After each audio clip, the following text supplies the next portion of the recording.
This is a Fox News Alert. I'm Brett Baer in Washington. We are following two major stories tonight. First, what's being called the framework of a deal with Iran over its nuclear program. The president says it prevents Iran from developing a bomb, is verifiable, and features the most robust and intrusive inspections in history. Critics are already saying the deal is bad for America and the world. Also, the vicious slaughter of Christian students in Kenya just before the Easter weekend. It's part of a trifecta of terrorism. An Islamic extremist group executes Christians in Kenya. Shiite rebels overrun a presidential palace in Yemen. The UN warns Syria and Iraq have become a finishing school for some 25,000 foreign fighters with al-Qaeda and ISIS throughout the region. And back here at home, the arrests of two women in an alleged bomb plot targeting New York City. National security correspondent Jennifer Griffin is at the Pentagon tonight with a dangerous roundup. Good evening, Jennifer. Good evening, Brett. 147 students, most of them Christians, killed. 4 terrorists strapped with explosives dead. Kenyan authorities say it is the worst attack they have faced since the U.S. Embassy bombing in 1998. The Islamist gunmen stormed the Kenya University campus just before dawn when most Muslim students were in the mosque.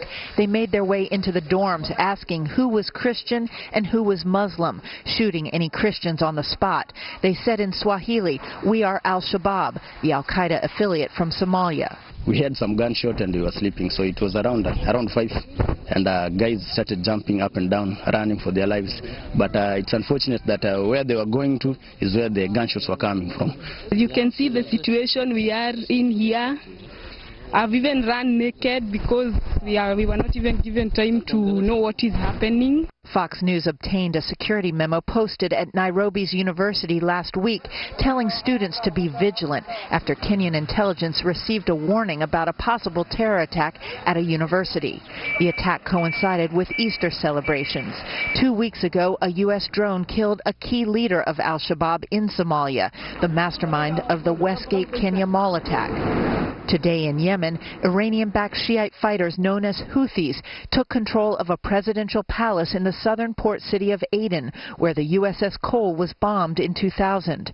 Last week, Saudi Arabia launched airstrikes using U.S. intelligence to target the Houthis.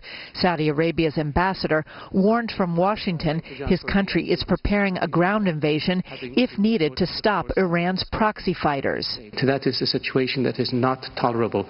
We see the consequences of that in Lebanon with Hezbollah, where a militia pretty much dominates the state and threatens state institutions. We will not allow this to happen on our doorstep in Yemen. Meanwhile, 300 miles north of Aden on Yemen's coast, al-Qaeda fighters captured a prison, freeing hundreds of hardened inmates. This, as a new UN report described a dramatic upsurge in foreign fighters joining al-Qaeda and the Islamic State in the past 3 years, a 71% increase in the past year alone. The report describes Iraq and Syria as a, quote, international finishing school for terrorists, comparing it to Afghanistan and Osama bin Laden's training camp in the 1990s. The report says 25,000 foreign fighters from over 100 countries have gone to fight in Iraq, Syria, and elsewhere. The Afghan security forces told the committee they estimate 6,500 foreign fighters remain in Afghanistan. With this as a backdrop, Brett, in New York today, the FBI arrested 2 women from Queens who authorities accuse of preparing an ISIS-inspired plot to use propane gas tanks as a, quote, weapon of mass destruction. One of the women had a photo of bin Laden as the background on her phone and was friendly with an American al-Qaeda bomb maker in Yemen. The FBI says she was obsessed with pressure cookers. Brett? Jennifer Griffin live at the Pentagon. Jennifer, thank you. Now to our other breaking story. President Obama culminated the seemingly endless game of diplomatic inches with what he called the framework of an agreement that, if implemented and honored, will keep the Islamic Republic from developing a nuclear weapon for at least 15 years, he said.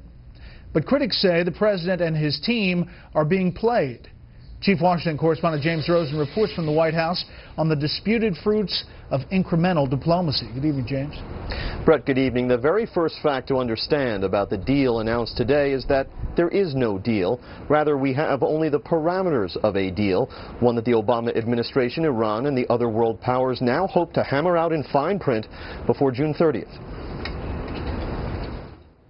After 16 months of talks that blew through 4 deadlines, the U.S., Iran, the European Union, Russia, China, France, Britain, and Germany announced they had at last come to terms on the outline of a deal to rein in Iran's nuclear program in exchange for sanctions relief. Iran trumpeted the terms as a triumph of the Islamic regime's national sovereignty. None of those measures include closing any of our facilities. The proud people of Iran would never accept that. Our facilities will continue. Iran's installed centrifuges will be reduced from 19,000 to about 6,000, roughly the number Iran had when Barack Obama became president. No uranium enrichment will be permitted at Iran's Fordo facility for at least 15 years. Enrichment would occur at Natanz only, and with an older model of centrifuge for 10 years. And the reactor at Arak will be redesigned to cut off a plutonium path to a nuclear weapon. In the Rose Garden, President Obama cast these terms as preferable to war. This deal is good for the security of the United States, for our allies, and for the world. Even if it violated the deal, for the next decade at least, Iran would be a minimum of a year away from acquiring enough material for a bomb. Respected arms control officials are challenging that claim about breakout time, however, and just 15 months ago, the president told the Brookings Institution Iran didn't need its facilities at Fordo and Arak, 2 installations preserved if repurposed in the Lausanne Agreement. IAEA nuclear inspectors will get weekly and monthly access to key sites and the ability to investigate suspicious sites and activity without, it appears, the right to conduct snap inspections. Iran commits once again to come clean on the possible military dimension to its nuclear program, its research on warheads and re-entry vehicles, on which it has stonewalled the IAEA to this day. And EU and American sanctions will be suspended for compliance and snapped back in the event of non-compliance. I'm sure the Iranians are going to tout that as quite a deal for them, because in 10 years they can pretty much do what they want. And I think the administration owes it to us to explain what really happens at the end of 10 years. What have we really accomplished if they're still going to be able to acquire a nuclear weapon at that time? President Obama said he welcomes a robust debate, and it appears he will get his wish. House Speaker John Boehner late today called these terms an alarming departure from the U.S.'s initial negotiating posture and pledged that he would probe the unanswered questions raised by these terms. And the Senate Foreign Relations Committee Chair Bob Corker, Republican of Tennessee, vowed to force a vote that would ensure Congress gets to say whether this final deal should be approved or rejected. Brett?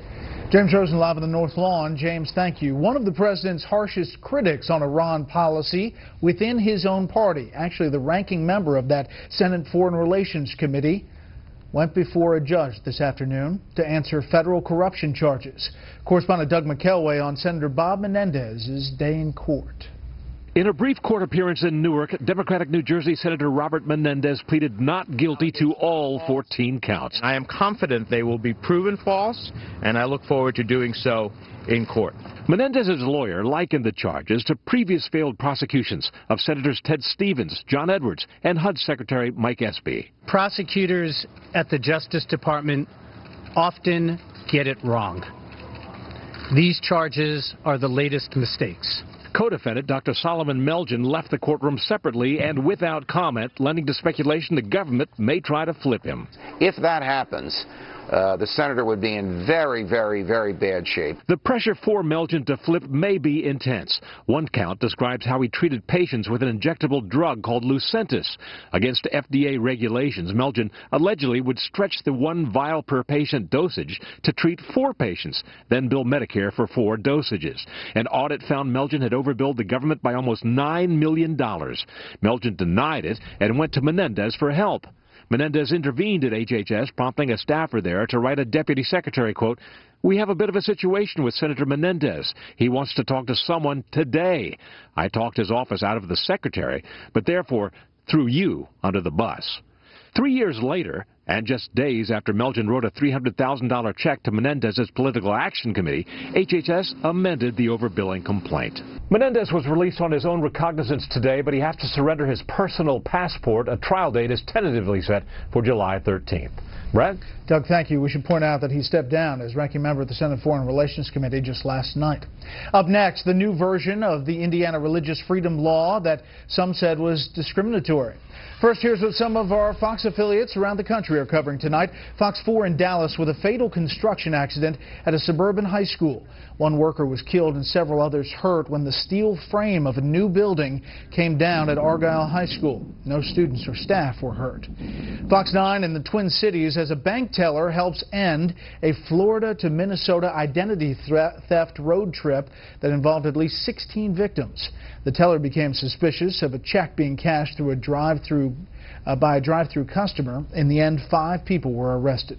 And this is a live look at Austin, Texas from our Fox affiliate Fox 7 out there.